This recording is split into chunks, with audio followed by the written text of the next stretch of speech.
in terms of the challenges that projects face over here is because of lack of attention to detail. And that's across all the phases of the project, starting right from the planning phase. You often read of a project which is being progressed in a particular place, but they don't have the requisite approvals. Typically on a road project, and I'm of a transportation background, you'll have the project start up, and then it's a highway project, and quite often 6 months into it, the project will get stopped because the villagers say, we can't cross the road. And they'll say, okay, let's just make an underpass here, and you make a flyover, and the cost goes up. We see it on the Delhi-Gurgaon expressway that was, envisioned about 10 years ago on a daily basis. So it's this lack of attention to detail in the planning, in the design.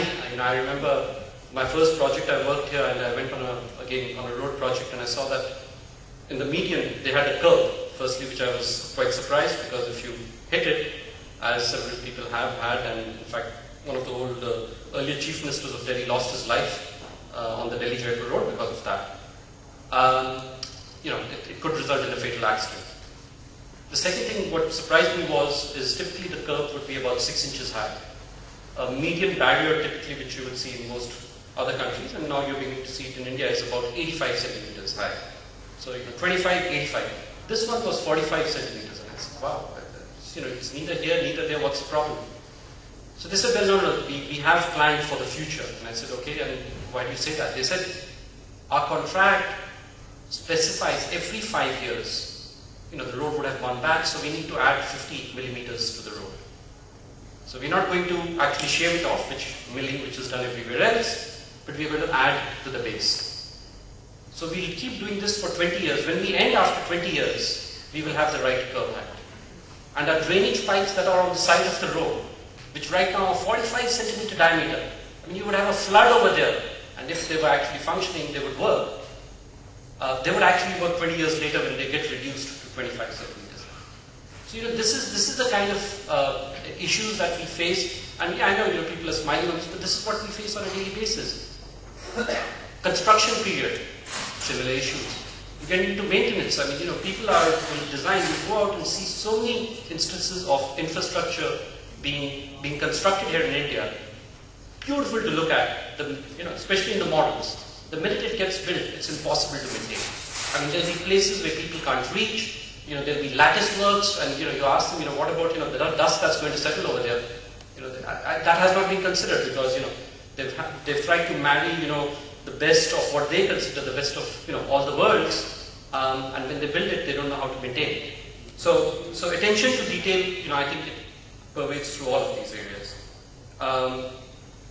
Social and environmental issues, you already mentioned, the land acquisition. The draft bill that's up there.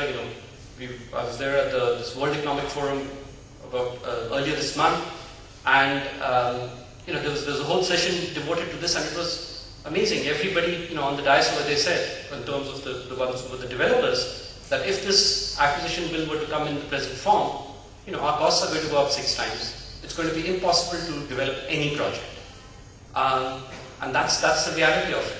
So, on the regulatory side, things need to be done. In terms of actual land being available for the projects, you would expect that, the land is, okay, if it's not 100% available, it's at least, say, 80% available. And quite often on the projects, it's not even half the land is available. So that's one aspect. And the other part relates to the resettlement and rehabilitation, which, again, there is a new bill, a draft bill that's out there, which will make it a lot better and define a lot more in terms of the compensation that people are supposed to get, in terms of whether they're squatters or even people who've been on the land, and which will put them in line with what we have in the Equator Principles, which is what all the commercial banks, all the foreign commercial banks use. And that's the reason why foreign commercial banks find it difficult to fund projects. Or, my previous organization, International Finance Corporation, would find it very difficult to work on infrastructure projects, because if those issues are not properly addressed, it can't be done. The developers, on the other hand, only those that are willing to take that additional cost are then able to address it. I guess I'll just skip and just use one more area and skip the fourth one, and that is in terms of there being financial rigor. Again, you know, as you would have seen in the infrastructure sector, most of the financing is local financing. And unfortunately, it's almost as if the local financial institutions actually have played a hand in aggressive bidding on these projects. And it was fine, you know, in the first 5 years on the power projects, you know, when the banks started reaching their sectoral limits, the road sector was taking off, so everybody said, you know, we have plenty to lend in the road sector.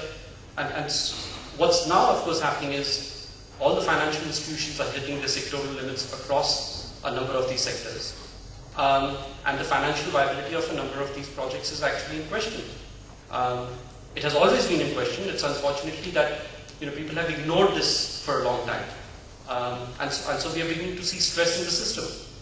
You know, there are projects that are beginning to be sold out. I think pretty much very soon there will have to be some kinds of mergers and acquisitions happen in this infrastructure sector for it to really survive. I think some of the big boys will have to step up, you know, take some of these debts on board, and then try to resuscitate some of these projects.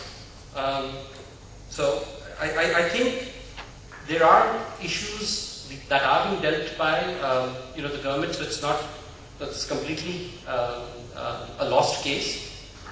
For example, again, I'll go to the roads area. About a year and a half ago, for example, the D.K. Chaturvedi committee was formed and its recommendations were accepted, which made it a lot better and a lot fairer on both the sides, on the government and on the private developer side.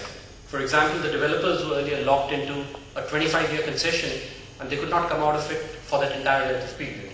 Well, now they can cash out after 2 years after it's operating. And which makes sense. You know, if you've got a fund or a bank that's willing to come in, you know, the traffic risk is known now because, you know, it's been operating for 2 years. Construction risks, a number of them are known by that time. They should be allowed to take on that risk. And you know, these are the kind of changes that we need for the sectors to be moved forward.